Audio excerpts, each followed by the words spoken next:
You know, I'm really annoyed that that DuckTales got its premiere video, and then we don't have to wait till like the end of September for new episodes. Yeah, it was like its tease, and I really don't like that. I don't like it either. Shows have been doing that more and more. Yeah, and I'm not a fan. We're live, by the way. Oh, well. That's how I started it. Oh, well. First of all, let's just talk about again how good that DuckTales was. Man, I could talk about it for a lot of. Send me the link to the chat, you dumb butt. Huh? Send me a link to chat. Oh yeah, I could talk about it for like days. Yeah. I'm not, but I could. How about this? Favorite character? It's Scrooge. Scrooge is the best, and David Tennant's version of him is also the best. So. Okay. Least favorite so far? It's one of the triplets, and I'm not sure which one yet. Okay. I have to think about it. As long as you understand that Launchpad is great. Launchpad's Launchpad. He kind of exists in a bubble away from everyone else. I do enjoy this slightly dumber and derpier Launchpad, though. He's so derpy. I kind of like the new Mrs. Beasley. Yeah, I thought you would. Even though she's from Castle after you stopped watching Castle. Wait, who is she on Castle? From the final season, the private detective. Oh, I don't know anything about that. Yeah. It's literally the only thing I know about her. No, I think she's fun. Okay. It's really fascinating to see how trends have changed from how they were in the original series and how they're updating for the modern series. Right. It's kind of fun. Word. Why Okay. don't you what'd you think of Defenders? Okay, yeah, let's talk Defenders because that came out last week after our show, but without getting too spoilery. Well, yes, I haven't finished. Oh, okay. How far are you? But I did start. I'm 3 episodes in. Okay. Wow, 3. That's super impressive for you. Well, considering you did most of your week doing shitty wrestling. But no, I jumped in this one relatively fresh because I'd only seen half of Jessica Jones and all of Daredevil season 1. I just kind of jumped straight into this, and it does a good job of not punishing you if you haven't watched the other series, which I really appreciate. There's a couple of things that I'm not real clear on, but I'm sure they'll be cleared up later.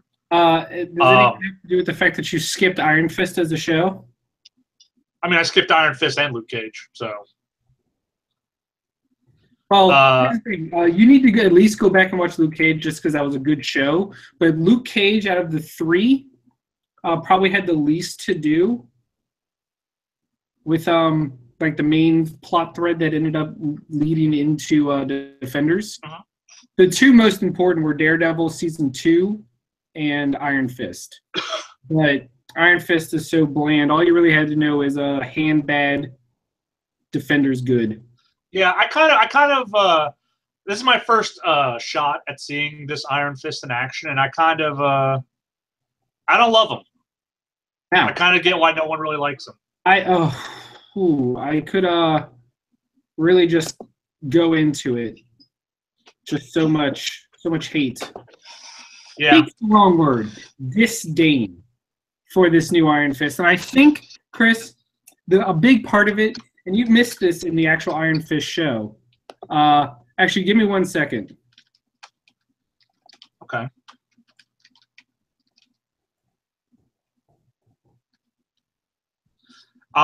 Just to fill some time, I will say, though, I liked Iron Fist's interactions with Luke Cage. I thought those were very good. The fight scene they had in the alley, which was just shown in all the trailers, I thought that was pretty great. Agreed. That was. And I also really like the scene of him confronting the evil hand boardroom. Yes, that was that whole boardroom fight scene where the first team up was phenomenal and is a highlight of the show as a whole. I'm really pleased because that was very big in the marketing, and I'm pleased we got there pretty quickly. Yes. And also, I didn't know anything about Elektra, so that was a really pleasant surprise also. Oh, yeah, you didn't, did you? So, did you not finish season 2 of Daredevil? I didn't start it. Oh, well, so I feel like I can make that comment now. Just spoil it. It's my own fault. I don't care.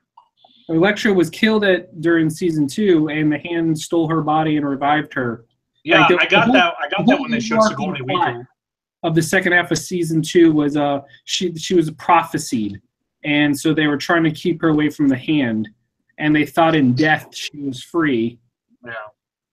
Yeah, I watched Sigourney Weaver bring her back to life. Which, by the way, Sigourney Weaver, love. Yes. It's even more impressive to see Sigourney Weaver because her character, one of the only people that has been throughout the entirety of the show has been Madame Gao. Yes. And then in the very first scene, we find that Madame Gao bows to Sigourney Weaver and like defers to her, and you're like, and that was like the John Wick moment. When you realize, without being shown anything, why Sigourney Weaver character is like evil, you know? Like, because here's this behind the scenes shadow manipulator we've seen since Daredevil season 1, and suddenly she's like taking orders from somebody, and you're just like, oh, snap in half. Yeah, basically. I'm very excited to finish it. But man, Chris. Well, you've seen it all, so you're pretty positive on it. Defenders as a whole, I enjoyed. Uh-huh. But let's just discuss our boy Iron Fist, Danny Rand.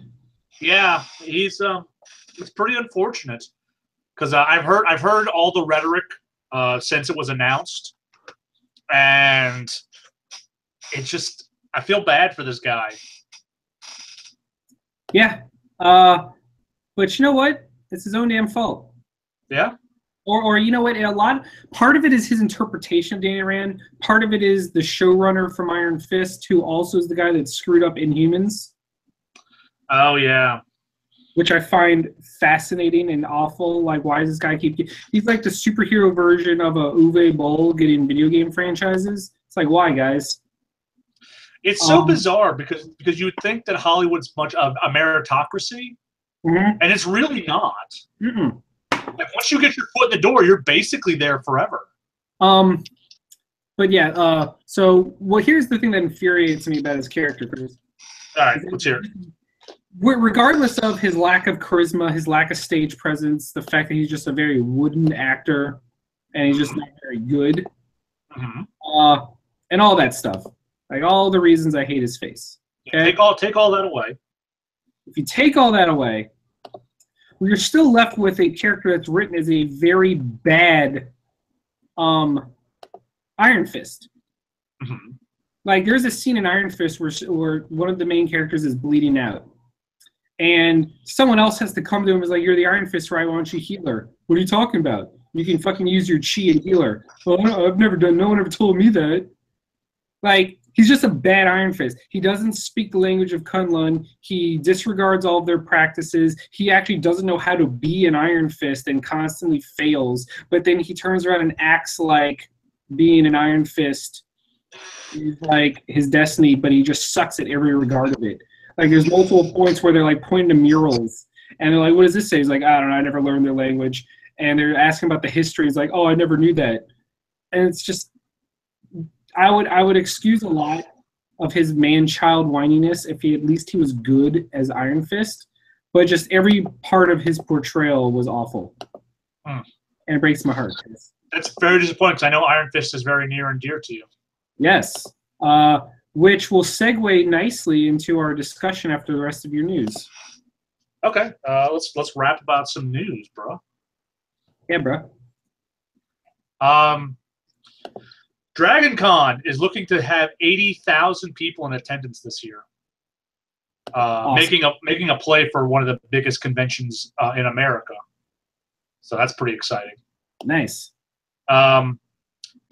We got some news regarding the Batman movie. First of all, according to director Matt Reeves, the Batman will be standalone and not interconnected with the DC cinematic universe. I'll believe that when I see it. Yeah, again, you know. And also, Ben Affleck says he will return to be Batman as long as they want him to, and that when Casey Affleck said that he was not going to be Batman anymore, he was joking. Apparently they were joking. Yeah, I heard that too. Yeah. So we'll see about that. Channing Tatum has said they're starting completely over for Gambit. They're starting fresh. So those 3 years they spent on Gambit have been literally wasted. Yeah, it's not happening, guys. Yeah. There's a rumor floating around of a gritty, hard-boiled crime Joker movie being made, directed by Todd Phillips of The Hangover and Martin Scorsese producing. I don't see that happening. It's one of those things that sounds really nice on paper. I don't believe it. Yeah. Everyone's like, oh, Scorsese's going to do a superhero film. I was like, well, no, he's going to watch them do a superhero film. He's not going to make it. Our first companion for the female Doctor has been cast. Bradley Walsh, an older man who was in Law and Order UK. Ooh. So it's going to be a kind of interesting dynamic. Katie Sackhoff, America's favorite casting punching bag for like 5 years in a row. She will be Amunet Black or Blacksmith in season 4 of The Flash. Ooh. Yeah. Susie Abramite, who was Pam and Jessica Jones. Mm-hmm. She will be Susan Palmer, Ray Palmer's mom, in Legends of Tomorrow. Okay. Lucasfilm is looking into making a standalone Obi-Wan Kenobi and Jabba the Hutt movie. Not Obi-Wan and Jabba the Hutt. Obi-Wan, Jabba the Hutt. Yeah, movie. I know. That'd be a great buddy cop movie, though. Real talk. I think it'd be. And here's the thing: like, I've seen some people online going, "Is this too many movies?" And I'll say there are too many movies when people stop seeing them. Run that train into the ground if you can get a nickel out of it. Yeah. And they're going to. Anna Diat is going to be our Starfire in Titans. You would know her best from 24 Legacy if you saw it. Okay. Which statistically no one did. I did. I did. Yeah, that's one. And the solicits came out for everything. There was nothing really super exciting to report. No major cancellations. There is a book called Mystic U coming to DC about magic users going to basically Hogwarts. Okay. The DC version of Hogwarts with Zatanna and Sargon and all them. So that looks like it's going to be a ton of fun. If it happens. Well, that is happening. That's a comic that's coming out in November. Oh, okay. For some reason, I thought you said it was going to be a TV show. No, if it was a TV show, I give it zero chance of happening. It's a comic. It will happen. Okay.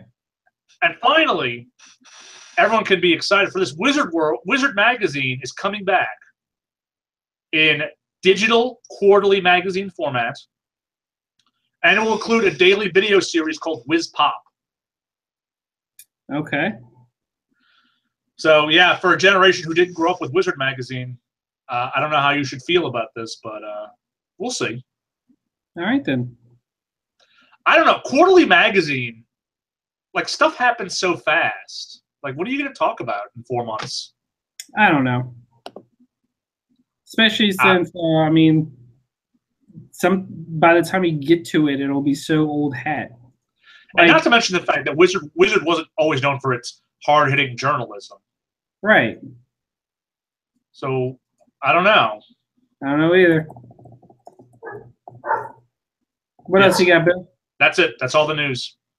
All right. All the news that's fit to steal? Yes. Great tagline. Well, let's segue into our discussion topic, and the chat can join in, Seahawk. I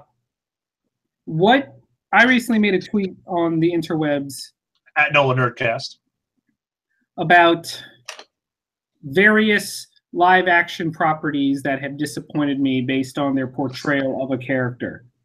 Yes. Influenced by the newly fresh wounds reopened by Iron Fist, because I thought Defenders was going to be their chance to fix him, right? Like, because everyone heard the stories about how the fight scenes in Iron Fist were garbage because the guy actually never learned martial arts because he didn't have time to.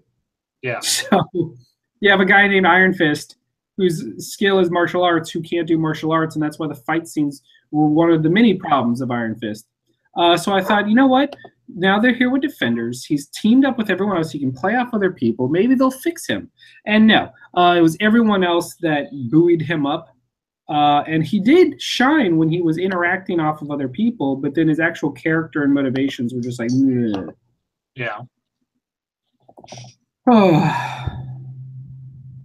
So you want the worst live action representations of characters that we love. Because for me, my 3 is Avatar: Last Airbender. I don't think that's a surprise to anybody. Is it everyone in Avatar, or is it like Sokka specifically? It's the adaptation of Avatar: Last Airbender. Okay. It is Green Lantern, and it is Iron Man. Those are my top 3 disappointments. So I ask you, what yours would be? Oh, that's tough. That's real tough. I will agree with you absolutely on Avatar: The Last Airbender. That movie hurts. It stings. It stings still to this day. Like Chris, when the most memorable part is the jokes you make at its expense. Like, I use the phrase "there's earth all around you." Yeah, we use that. I use that every day. And when even the show mocks it, when Korra had that line where he calls her Avatar. Yes. Oh my God. You know it's bad. It's a turd, and I hate it. You know which one also hurt a lot? And I watched this very recently for my other podcast, Just Saying, about Dragon Ball Z. Is Dragon Ball Evolution. Yeah, that's in my top 5 if I had to choose. Oh, no, easily. And I figured this one would hurt you so much because Yamcha is terrible. Like, yeah. Like he's... But he's not as bad as Piccolo. No. No one could be as bad as Piccolo. Oh, we watched that recently, and it's only 90 minutes, and it felt like 5 years. Like I was dying watching it. Another live action that's really kind of hurt. I thought for you, you'd put Transformers. No, because all right, let me. It's going to take some parsing because it would be. They're so inconsistent from movie to movie that I can't pinpoint one particular moment that kind of really bummed me out. I guess the closest would be the cat Transformer in Transformers 2. Yeah. Who after his scene, we were like, this movie's terrible. Let's stop watching it. Yeah. Yeah. That probably hurt the most. It was Ravage, I think. Oh, no. What? Doug said Andrew Garfield is Spider-Man. I liked Andrew Garfield as Spider-Man, not so much Peter Parker, but he was a great quippy Spider-Man. I think he was fine. I think Andrew Garfield's biggest issue is that his movies, particularly the second one, have far too much going on. Amazing Spider-Man 2 was the Spider-Man 3 of the Amazing Spider-Man series. Bless me. Yeah. Going back and like looking at everything that's going on and they're trying to set up, it's just too much. Yeah. But I liked Andrew Garfield, but I'm also not sad that he's not Spider-Man anymore. Yeah, no, especially man with your new boy who killed Tom it. Holland. Yeah. Yeah. Just too good. Yeah. I don't know about any other kind of live action adaptations that hurt because I've been very lucky. My live action adaptations have been mostly good. Yeah, I'm the one that always gets screwed. You really do. It's kind of incredible, actually. Don't be a jerk. I don't know. I wasn't really thrilled with the Harry Potter live action adaptations. Really? Well, I don't know if I've ever told you this, but I've talked about this certainly, is I'm not convinced they're good movies. I feel like they leave out so much, and that because we read the books, our brain inserts plot to kind of make it all run together. And I think if we went in with like zero knowledge, the cuts would be, it would make it unwatchable. I think that's fair. I think those movies are just an extension of fans of the book. And if you were going in blind, you just would not get the same out of it. But here's the problem. I can't test this theory. I know, because I know too much, and everyone I know knows too much. Yeah. So it's only a theory. But yeah, I mean, Harry Potter, the third one, Prisoner of Azkaban, was my favorite book, and it's my least favorite movie. Yep. Yeah.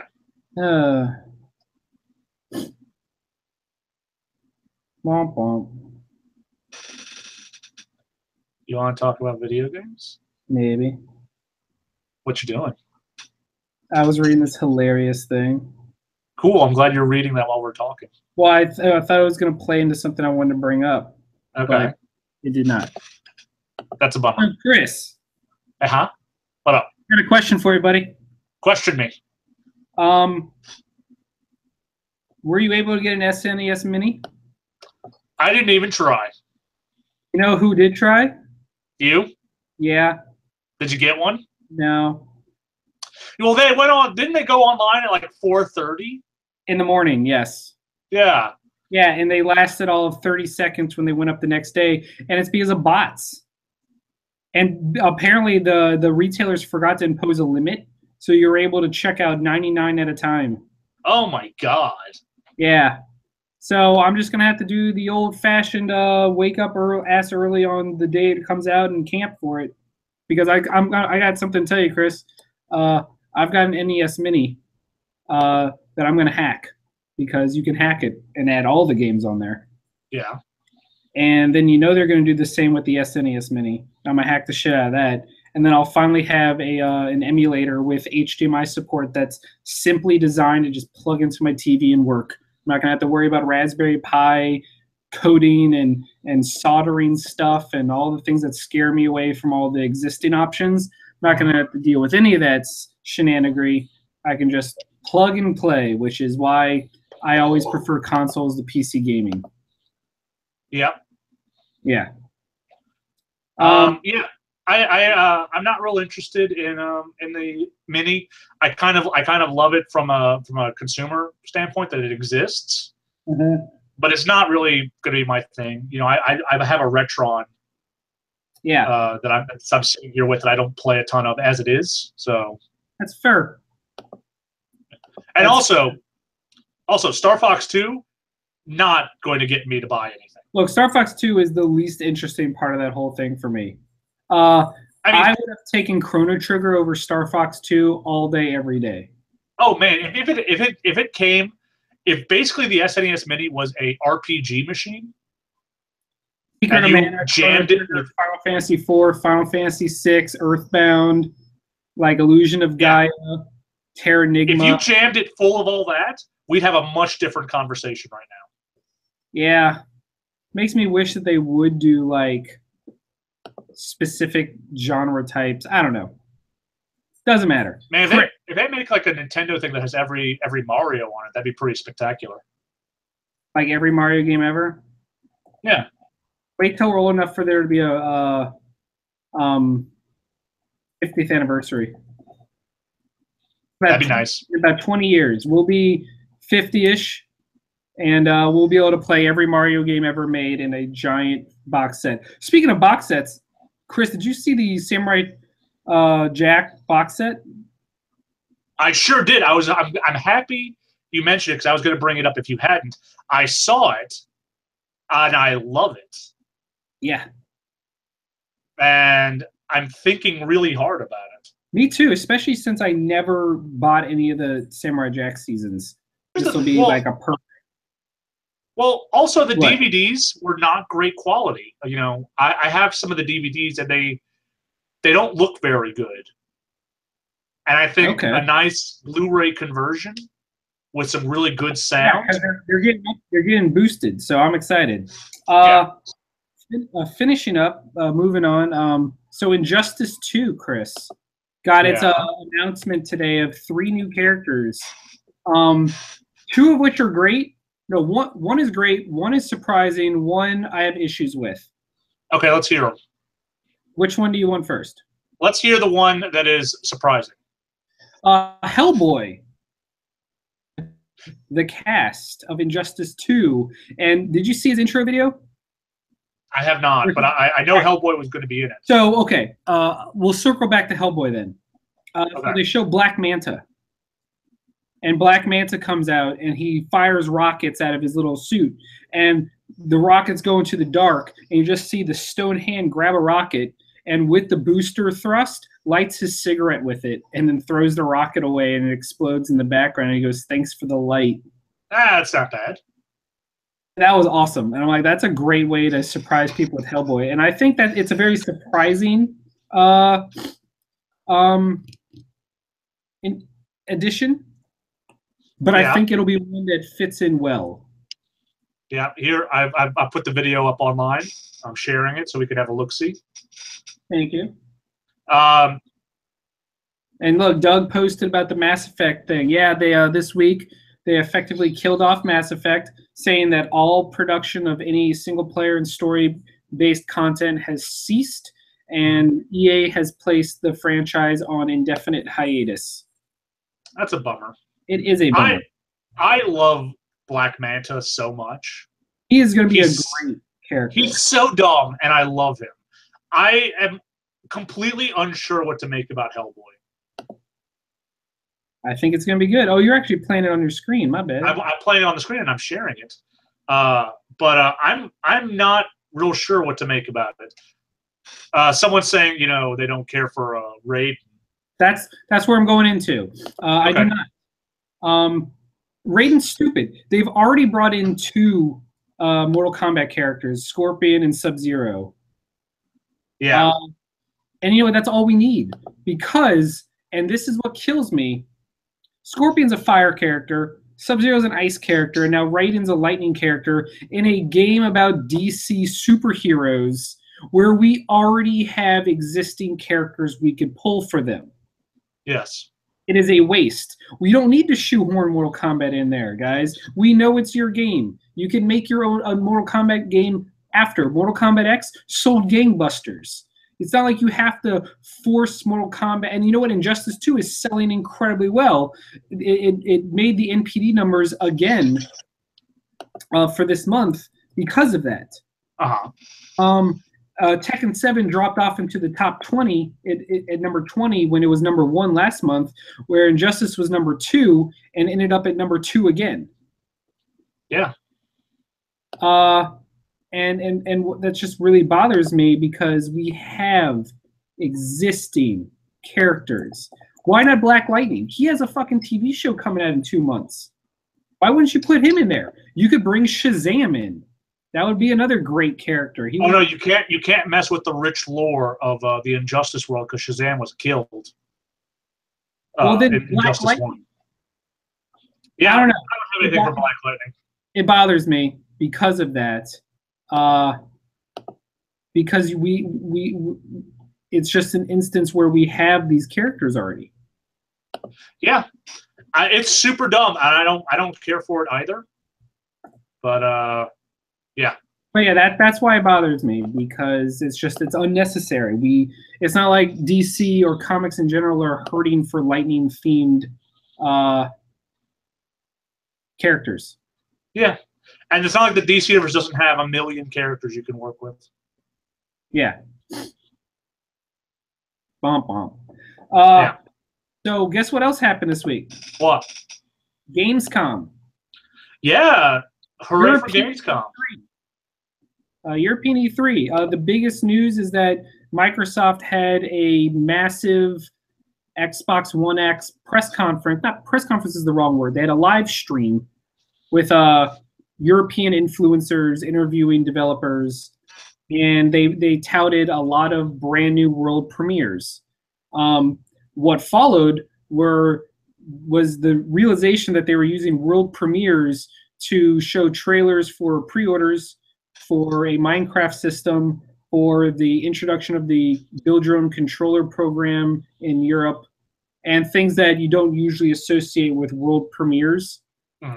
And it got a lot of people salty, unfortunately. But end of the day, pre-orders went up for the day one Scorpio edition of the One X and promptly sold out. So I don't think Microsoft cares. I kind of love that the day one edition is the Scorpio edition. I kind of hate that. I was so happy when it was called the One X because, Chris, there's nothing more annoying than the people that latched onto the Scorpio identity. Oh yeah, it hurts. I will say that I like the look of the Minecraft Xbox One. Yeah, I think it looks really cool. It's a great look, and I think it's exactly what they needed to court the younger demographic. Yeah. However, they then priced themselves out of that same demographic. It's going to cost $400. Why? Yeah, that makes it more than a PS Pro, more than an Xbox One S, and more than a PS4 Slim. When it's supposed to be your, when you market something towards kids, you want it to be the most affordable. You want it to be that family-friendly option. But now it's going to be $100 less than your new upgraded version, and I guess I don't see the business savvy behind that. I mean, what's different about it? Nothing. The design. How many gigs is it? I believe 2 terabytes, maybe 1 terabyte. That would be the biggest thing is the memory size. Yeah. Still, it shouldn't be $400. Yep. I don't know. But yeah, so besides that, there was some other news. Microsoft announced over 100 games will get One X upgrades. The problem was a lot of their conference, besides the lukewarm announcements, was they just reshowed the same trailers from E3. Sea of Thieves, not even Crackdown. Crackdown didn't even show up because Crackdown got delayed. I don't know if we talked about that last week. We didn't. We did not? No, we did. Okay. I couldn't remember what day it happened. Sometimes things happen on Thursday. But a lot of the trailers were rehashes, which is a shame. One cool news is that the Recore Definitive Edition is going to be a free upgrade for owners of the first game. So yeah, that'd be really nice for those that bought it. Yeah. Nintendo had a huge live stream of Mario Odyssey, and they showed off a new SNES-inspired 3DS, which will be perfect for those that can't buy the Mini. Yeah. I'm funny. Don't you agree? No. Okay, well, you're hurtful. I like the new Metroid 3DS a lot. Right? Oh my God, Chris, it's gonna be so pretty. Gorgeous. I want it. You have them though. I know. PlayStation announced a Gran Turismo bundle for Europe, which surprises nobody because Gran Turismo is Europe's golden child. They love it. They love it, and there was a lot of FIFA. I don't know. Gamescom this year was actually really lax in announcements. I think the biggest stuff was that Microsoft is making a new Age of Empires, and they're also remastering Age of Empires 3. Yeah, there's a lot of RTS remasters because didn't StarCraft remaster come up? Yeah. Oh, it just recently. came out too, which is great. Yeah. I'm excited. I will be super hyped when we get Warcraft 3 remastered. Yeah. So to end it up today in terms of gaming news, Chris. The other big news, of course. How can I forget this? Remember the clusterfuck of confusion and complaining when Microsoft announced their exclusive Rise of the Tomb Raider? Yes. And then there was months of what does it actually mean? Is it just a timed exclusive? Is it truly, really exclusive? And it took months and months before they finally came out and said it. Yes, I remember that. Well, guess what? What? We're at it again with Players Unknown Battleground. It just announced that it's now at 8 million, so an extra million from the last time we talked about it. But now that Microsoft is publishing it on the Xbox One, So people were starting to wonder, does that mean you actually lock down exclusivity? Is it only ever coming to the Xbox One? Or are you just the publisher of bringing it to the Xbox One and it's still just exclusive during the early access period? It's still up in the air. The wording that they're using is very specific, and no one will flat out say it's only ever coming to Xbox.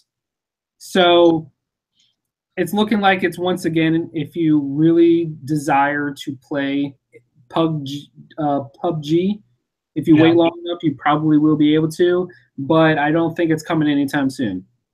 Yeah, when you texted me this a couple of days ago, I thought this was the coup of the year. It would have been if they had flat out said this is ours only. But the problem is we already knew it was going to be exclusive in the sense that Ark and We Happy Few were. Mm-hmm. And that you are going to be an early access game, and PlayStation doesn't have an early access program. So, what are you going to do? Yeah. You're exclusive by default. So who knows? Exactly. Who knows how it's going to go?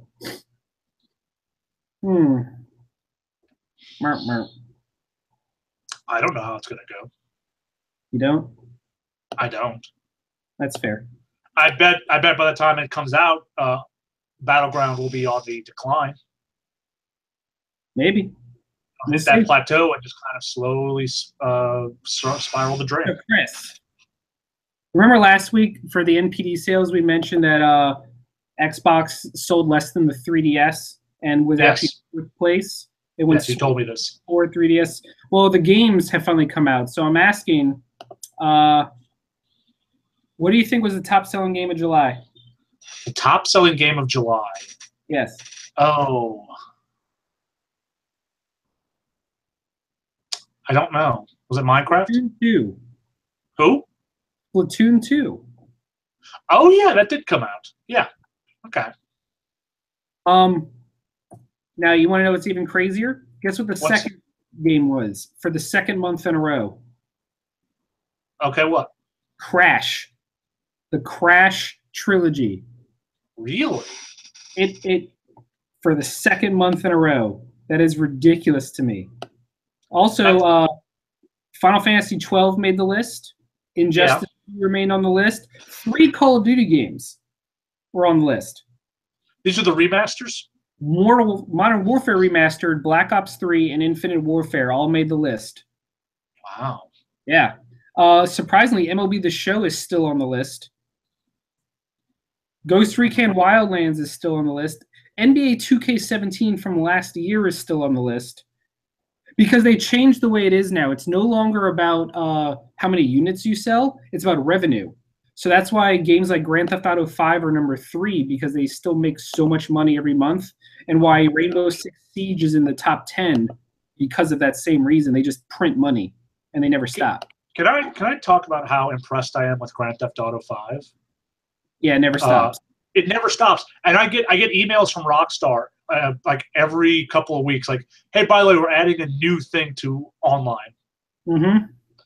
It's like either a new car, a new mission, a new race.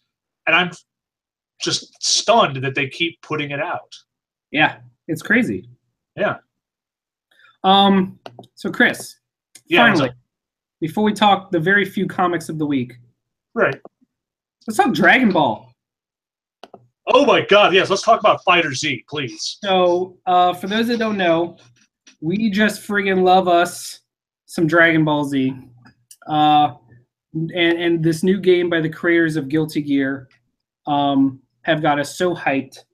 Dragon Ball Fighter Z announced two characters a couple weeks ago and then confirmed 2 new characters today. But they released the Gamescom trailer showcasing all 4 of them for the first time. So we had Piccolo and Krillin. And then we now have the brand new edition of Android 16 and Android 18 with 17 as her assist. Yes. And they're joining Trunks, Gohan, or Teen Gohan, Goku, Vegeta, Boo, Cell, and Frieza. And I gotta tell you, man, Bandai did a live stream today showcasing all the brand new characters and all the stuff they can do. It's amazing. Chris, it's so good. Before we started recording, I watched a video of all the super attacks. This game is gorgeous, and this game makes me so viscerally happy in a way that no Dragon Ball Z game ever has. It's that attention to detail. Like Xenoverse came out, and Xenoverse is okay. You know, I'm not blown away when I play Xenoverse. I didn't really love Fusions at all for the handheld. But like the care and just how cool everything looks has got me jazzed beyond words. And I don't even like fighting games. I hate fighting games. I know you do. And I'm sorely tempted because I watched the video of Krillin and 18 dual attacking Cell, and it looked awesome. And you know what's great? We had a comment in the comment section about Krillin. Is he just jobbing in the game? And I love that the creators actually had a reason why they have people like Krillin in the game when you're going up against Frieza and Goku and stuff. And that's because as a team game, they're used as a team character, and a character like Krillin is a technical and a support character who can juggle people around. He does his solar flare and can put a stun on the character, allowing another character to tag in and create a combo. His Destructo Disc is unblockable. He can throw Sensu Beans on the ground. And one of the coolest things I saw is he can do the after image, where he shoots off an after image, and it can make people like waste a super and stuff on it. And I love that. And then you have a character like Piccolo, who can extend his arms and shoot energy balls that are slow and tracking, and so that you have to keep an eye on where they are on the screen so you don't get hit later on. And then you have a character like 16 who is a giant hulking beast that does a lot of grabs and grapples.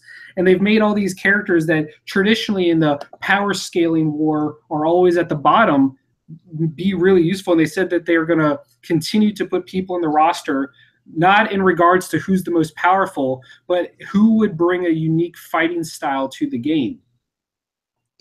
And that gives hope for my boy Yamcha, because what's more unique than the Wolf Fang Fist, Chris? Cuckoo! All right. So back to the adult side of this conversation. Oh, I hate your face. The level of care they've taken in this game is not to be kind of dismissed, because they've done so much.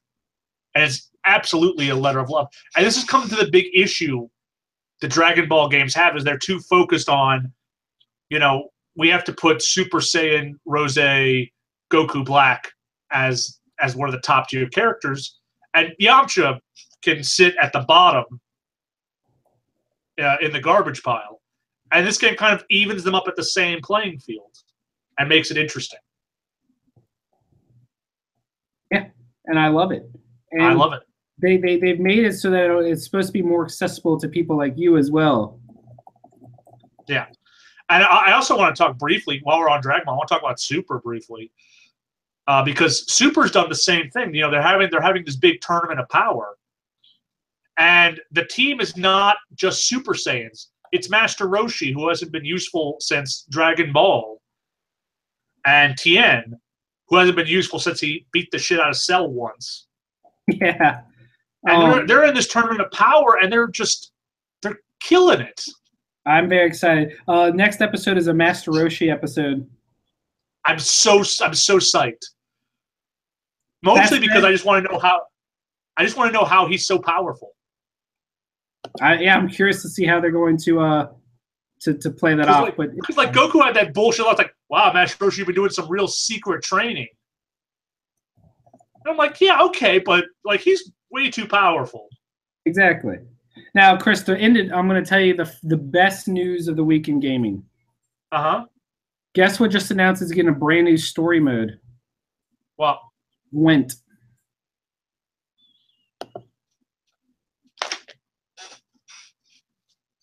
Yeah. All right. And we'll just move on from that. Let's talk comics. What did you get this week? I'm sorry, were you saying something? Yeah, what'd you get in comics this week? Got a couple of comics. Yeah, it wasn't a big week, which was nice. Yeah. I have Daredevil number 25. Okay. The conclusion of the Supreme arc, where Daredevil's motion to have masked vigilantes testify against criminals without giving up their identity is pushed through. Charles Soule, actual lawyer. You could tell he put his heart and soul into this. You know what I enjoy, Chris? Is the scene where they visualize the Supreme Court justices arguing as them actually beating the shit out of Daredevil. I appreciate that because that could have been so boring. Yeah, so it's him imagining them actually kicking his ass when instead they're just like handing him his ass and verbally. It's a great thing.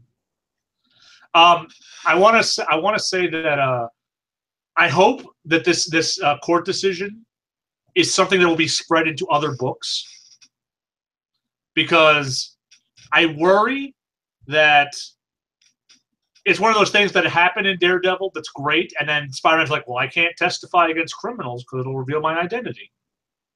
And they'll just forget that it happened. Yep. I worry so much, because if it does, it changes the entire Marvel universe. Well, I gotta hope that Charles Soule has enough pull at Marvel to do that. Yes. But we'll see. We will. Chris, next, did you get Archie? I sure did. Archie, man.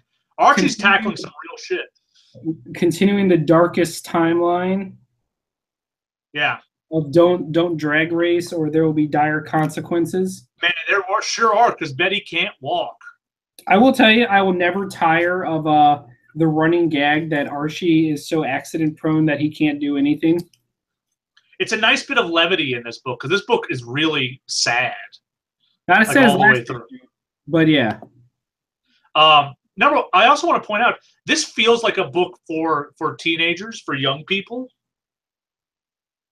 That's a good point. And I kind of really like that, because it's true to the spirit of Archie while still expanding on that.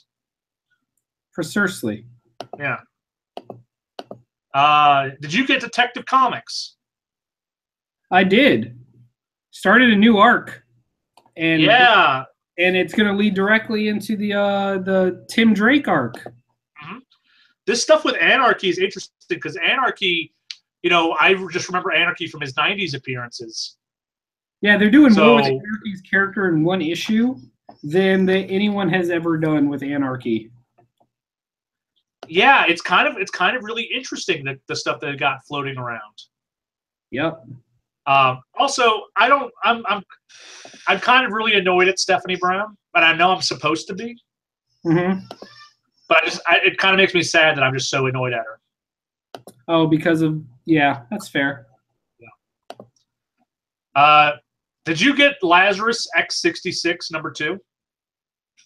Did I? I'm asking you. Yes. Okay.